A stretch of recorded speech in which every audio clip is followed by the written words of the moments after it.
Welcome back, Irish fans, to Breaking Down Braves Boys podcast. Notre Dame finds a way again in a game that, going into it, it looked like it was going to be a huge uphill climb. Third game in 5 days against a quad one opponent with a bunch of explosive scores, a team that doesn't really like to grind it out all that much. They're a team that kind of plays a middling pace, and that ended up being good for Notre Dame. Just wasn't a grind, wasn't a track meet, and that kind of played well for them on the third of 5 days. But Notre Dame finds a way against a really good Miami team on the road, and this is a testament to this team's culture and the leadership in this group, because in past years, a lot of teams would have been dead in the water after losing a game like Duke, and after a lot of the stretches they've had this year, they would have been dead, but Notre Dame still got a fighting chance, and they've now got 2 quad one wins on their resume heading into NC State on Saturday, which will also be a quad 2. So Notre Dame's got some real chances to build a resume in the future, and they did one tonight. And that's why I was harping on Monday. This is why I was harping on this thing is not over, this Duke game. They didn't lose a whole lot from that Duke game just because of they had games like tonight on the resume. They got Clemson left, who is beating Florida State right now, is probably going to stay quad 1. Wake Forest is going to be a quad 1 pretty much undoubtedly.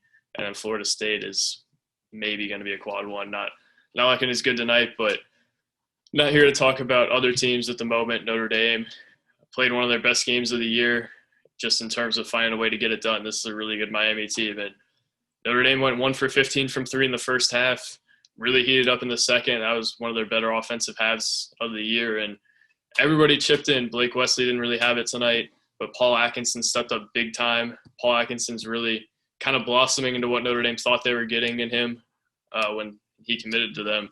Had 13 tonight, 11 for 16, and really worked that mismatch, had a double-double. Miami's lack of a true big really showed tonight, and Paul Atkinson was the beneficiary, just did everything right tonight, didn't miss a whole lot of shots, used his footwork really well on the glass, and Paul Atkinson was unbelievable tonight in his return to Florida. So I'll get more into him later, but he was a main catalyst for this win, and a lot of other things went Notre Dame's way as well. That zone, Mike Bray, I think, was also a huge part of this win tonight. That zone really saved their legs and cut off Miami's drivers like Isaiah Wong, Cam Auguste, Charlie Moore. When those guys can get in the lane and take guys one-on-one, this is a really dangerous team in Notre Dame. And Mike Bray really kind of cut that off, and that's a big reason for this win. I wanted to give Bray his props because he hasn't got a whole lot this year, and the irrational takes about Mike Bray on Monday were flying, so I'd like to give him some credit. Not from me, just in general. I heard so much negativity about Mike Bray, so I'd like to give him his flowers tonight. Notre Dame probably shouldn't have won this game on paper, but you play the games for a reason, and this is the benefit of getting old and staying old. You find ways to win games like this, even with a 7-man rotation, coming off a game like that.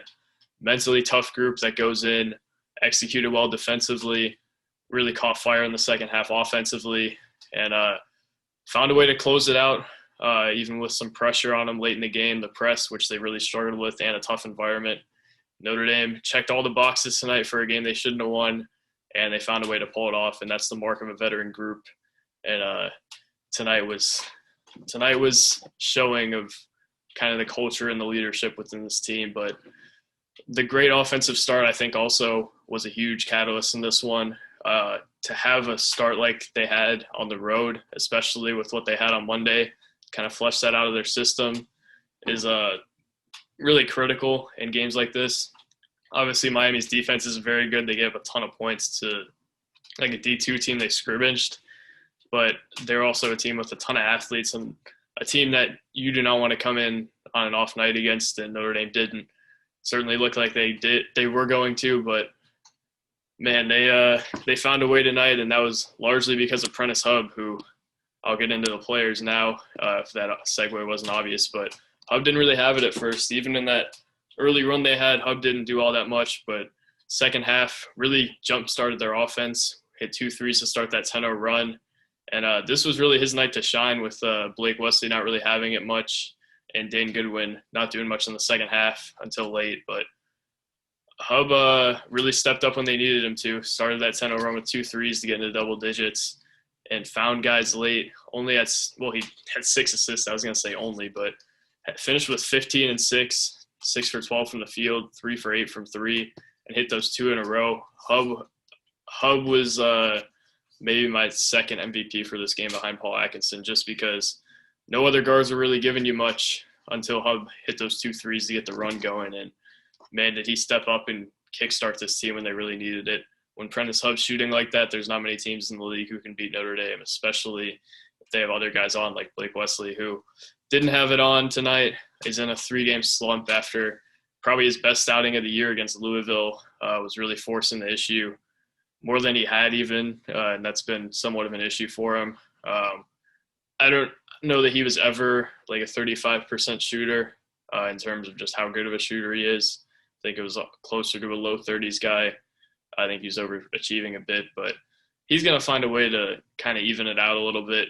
He hasn't played well, but 2 weeks ago was a reminder of how special he can be and probably is. And tonight you saw flashes of him doing really good things. He had a take late in the game, the and one that was huge for Notre Dame, kind of put Miami away a little bit.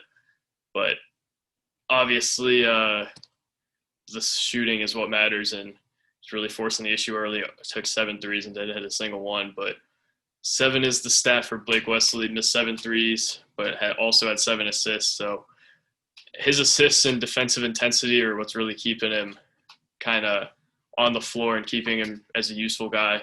Kind of like Cormac Ryan and Rex Pfluger over the past few years. Blake Wesley is a guy who can really help you. Maybe not to that extent, but he can really help you even when he's not on. He finds ways to find his teammates. He can play really good defense. He can kind of initiate offense, like I said. So Blake's a guy who they're going to need to get it going, but he's certainly not useless out there when he doesn't have it going. And luckily, there's other elements to his game, and he still found a way to help them tonight, even with 5 points and 2 of 13 shooting. I think it was one of the better 2 for 13 shooting games I've seen, just because of the way he was passing it and the way he was moving his feet and staying in front of guys. So shout out to Blake Wesley. I think he's way too talented to kind of stay in a slump like this, but they're certainly going to need him to play much better than this down the stretch if they want to keep getting wins like this. And luckily they got it done without him tonight. Their veterans really stepped up, and one of those veterans was Dane Goodwin. Had maybe the worst game of his Notre Dame career on Monday against Duke, but today had a nice bounce back, and it was the Dane Goodwin we've seen all year. Hit a huge shot to, I wouldn't say ice the game because the game is never iced with this team, but Dane hit that high arcing 3 that seemed to take a lot of life out of Miami and take a lot of life out of that crowd. 14 points, 6 for 10 shooting, 2 for 4. That's what you come to expect from Dane Goodwin, and if they can get that rather than the performance they got against Duke, they're in much better shape, obviously, and you're going to get it more than often from him. I think Dane was kind of a microcosm of what happened against Duke, just kind of got sped up by their length, their size, their athleticism, and just went blank, but just got sped up, kind of had voices in his head against Duke, and tonight got back to normal Dane, didn't get sped up by the defense, and let it come to him and still had 14 points. So good one for Dane. Obviously, he hasn't had many bad ones except for Duke. So good one for Dane. And then the last senior out of the group of 3 is Nate Laszewski, who didn't do all that much tonight, had 4 points, 5 rebounds, 2 for 5 from the field. It's kind of hard to notice him tonight. It was mostly the Paul Atkinson show. They mostly went with one big tonight on the floor at all times, especially since they were in that zone and were able to hide some of their perimeter guys a little bit when they needed to. But Miami didn't really have the bigs to defend Paul Atkinson, and I think Nate was kind of a victim of the Paul Atkinson effect tonight. He didn't really play all that much. He didn't get all that many touches, and that's fine. That's why this team was constructed the way it is, so that guys like Nate don't have to step up every night, because he did last year and couldn't do it. So a guy like Paul Atkinson was brought in to really help Nate, kind of to shoulder the load from Nate a little bit, and he did that tonight. He went home back to Florida tonight and took advantage of a huge mismatch. Probably his best game at Notre Dame, and certainly his best stretch of basketball at Notre Dame. Has just been playing awesome lately. Really, it seems like he's adjusted the ACC, has got his touch back, and this is the Paul Atkinson Notre Dame thought they were getting when the season started. He's really blossomed into, I wouldn't say an all ACC caliber guy just yet, but if he plays like he has the last 2 weeks, then he certainly is. He's about as stable and reliable as they come, and that's the story for Paul Atkinson. You're not going to have performances like this every night, but if you can get a 10-point performance pretty much every night like they have, and then one of these sprinkled in, you're certainly happy with what you're getting from Paul Atkinson, and Notre Dame certainly was tonight. Fitting that it was against Miami, who Paul Atkinson was, I think, in attendance for last year when Notre Dame played him. So kind of a funny coincidence that one of his visits with Notre Dame was last year against Miami at Miami, and then this year is his best game against Miami. So Paul Atkinson is the story of the night. Unbelievable showing by him. Maybe not even unbelievable just because he's been so good, but he's really turned it on lately, and they're going to need him to. Really struggled against Mark Williams, but found ways to score, and his craftiness has really been on display the last few weeks. So another guy that's crafty, Cormac Ryan. I think I summed it up perfectly when I tweeted he's made a lot of big little things plays. Hit some shots when they really needed him to, but that wasn't the story. Did a great job staying in front of Isaiah Wong late in the game, forced him to take a tough mid-range that he missed. He got an offensive rebound, which Notre Dame eventually scored on that possession, and just stepped up, hit some big free throws to kind of put this one away, and just stepped up in every aspect. He's never going to be the stat stuffing guy that we once thought he could be, but 7 points, 7 rebounds. I can't believe he only has 1 steal, but I think his defense was more just cutting guys off and not letting their playmakers really get into the lane. But Cormac really stepped up tonight, like I said. Like I said probably more times than I should have said that, but he was really good tonight, and I'd like to give him his flowers also because he's had a rough few weeks in terms of performances, but tonight really stepped up and kind of guided Notre Dame into the win and allowed some other guys to make plays while he was doing the little things, cleaning up some of the mess at times, getting that big rebound, staying in front of Isaiah Wong, getting a steal on Isaiah Wong, and hitting those big free throws to kind of put this one away. So Cormac Ryan was not the story of this one, but it was certainly a big reason they won and one that probably won't get appreciated enough. Trey Wertz is the final guy on the outline. I talk about everybody who got minutes, and Trey didn't really have it tonight. Took 1-3 and couldn't hit it. And man, Trey Wertz has been disappointing lately. I really thought he'd have more of a defined role this year.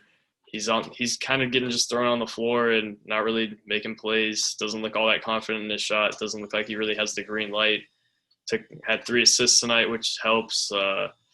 But man, Trey Wertz really hasn't shot the ball like he's capable of, and really hasn't been able to turn the corner, hasn't been able to get by guys, and it's a tough situation with Trey Wertz just because he's talented, but he's also being outshined by guys like Blake Wesley and Prentiss Hubb and Cormac, and he's in a tough spot in terms of all the talent they have, and it's not really going to get easier down the next few years. So Trey Wertz's future may be a little uncertain with Notre Dame just in terms of finding a role, but I feel like they're going to get something from him eventually. He's too talented to not give them something. He gave them a little bit against Louisville, and we kind of saw how pure his stroke is and how much he can help them, but couldn't really help them tonight, and they didn't need it. And that's the great thing about this team, I think. It's just that they can find ways to win even when a guy like Blake's not doing anything, Trey's not doing anything, and Nate's not doing anything. So good win for Notre Dame. Really helps the resume. They're going to have much smoother sailing here than they would have if they dropped both the games this week. I think they were going into this hoping to get one of the two, and they found a way to get one. The resume looks much better now than it would have if they lost the last two, and expect them to rise up a little bit in all the metrics. And I'm sure they'll be in Joe Lunardi's field tomorrow, just considering they were in the first 4 out. But this was an interesting post-game show, long day, but capped it off with a Notre Dame win and a really good one for the Irish, and one that'll look really good come March. So big win for Notre Dame, and I don't think we've seen the last of Miami. They're certainly going to help Notre Dame down the stretch here. in terms of just staying quad one. It's pretty hard for me to see them dropping out of the top 75.